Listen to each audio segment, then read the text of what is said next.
একটু সাইলেন্স।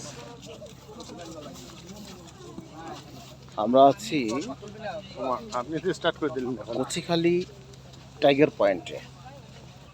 ওনারা এটা নাম দিয়েছেন টাইগার পয়েন্ট, কারণ হচ্ছে এখানে নাকি টাইগাররা আসেন। কখন আসেন এটা যদি একটু জানতে পারতাম তখন আমরা আসতে পারতাম, কিন্তু সেটা যেহেতু জানা হয়নি আমাদেরকে রফিক কই আমাদেরকে টাইগারের জন্য অপেক্ষা করতে হবে। আমরা দেখি, আমরা অপেক্ষায় আছি কখন টাইগারের দর্শন পাবো। বাঘ যখন আমাদের অপেক্ষা আছে, আমরাও কিন্তু বাঘের অপেক্ষায় আছি, কি বলো? হ্যাঁ অবশ্যই, আমরা আসলে এই মিশনই নামছি আজকে। এবং হরিণ দেখার মিশনটা মোটামুটি সাকসেসফুল। হ্যাঁ, বাঘ দেখার মিশনে আছি, দেখা যাক। এবং যদি কপালে এবং আরেকটা বিষয় হচ্ছে বাঘ একটা ঢাকা নিয়ে যাবই। হ্যাঁ, হ্যাঁ একটা বাঘ বাসায় নিয়ে বাচ্চারা অপেক্ষা করেছে বাঘের জন্য। সেটাই। ওরা বাঘ নিয়ে খেলবে, বিড়াল নিয়ে খেলে, কুকুর নিয়ে খেলে, বাঘ নিয়ে খেললে অসুবিধা কি? না, সেটা বাঘের বাচ্চা নিয়ে গেলে বেটার।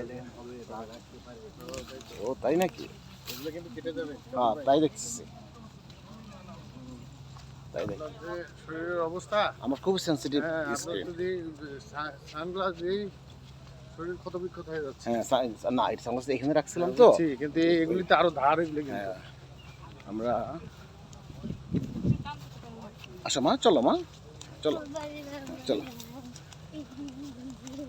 বাঘ আজকে আমরা দেখেই ছাড়বো।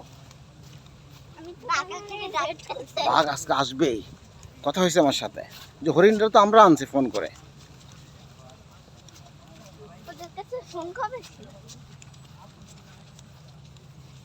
তাহলে কালাম ভাই, আপনি বলতে চাচ্ছেন যে মোটামুটি বাঘ এখানে আসে? বাঘ এই যে নিয়মিত এই যে কাশবন যেটা বামে দেখলেন, এই কাশবনটা ভিজিট করে। এটা আমি এর আগে যখন 2017 সালে আসছি তখন আমি শুনছি যে এখানে এই কাশবনে বাঘের বিচরণ আছে। আচ্ছা না? এবং আমরা খুব কাছাকাছি যাচ্ছি বাঘের। হ্যাঁ, খবরদার, আমরা খুব কাছাকাছি যাচ্ছি বাঘের, কোনো কথা বলা যাবে না। বাঘ মেরে চলে যেতে পারে, ঢাকা আনতে পারবো না আমরা। দেখেন এই যে ঘাপটি মেরে থাকে এই বিষয়গুলো। এই যে এগুলাতেই বাঘ গাপটি মেরে থাকে একদম, এই জায়গাগুলোতে। তারপরে এখানে এই যে এখানে বাঘের মতো লাগতেছে, দেখতেছি নাকি না?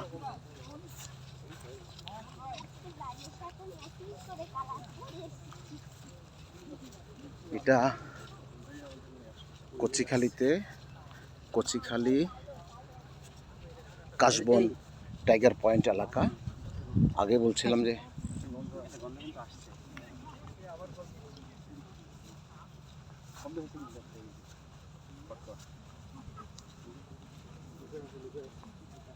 বাঘের বিচ্ছার গন্ধ পাওয়া গেছে, কিন্তু সেটাই তো।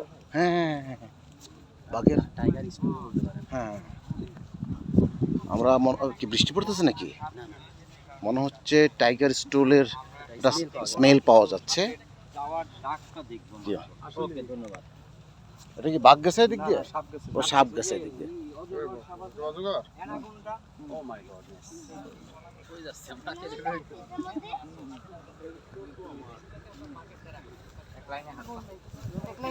জঙ্গলে যাবো না।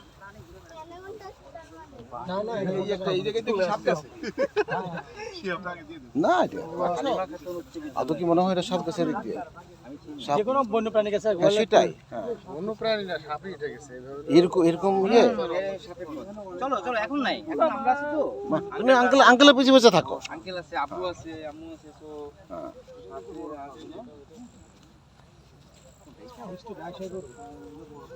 না না, কোনো সমস্যা নেই।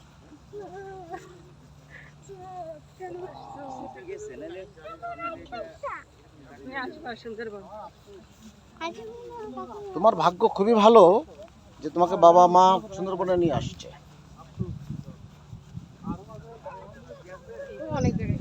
মাশাআল্লাহ মাশাআল্লাহ মাশাআল্লাহ মাশাআল্লাহ।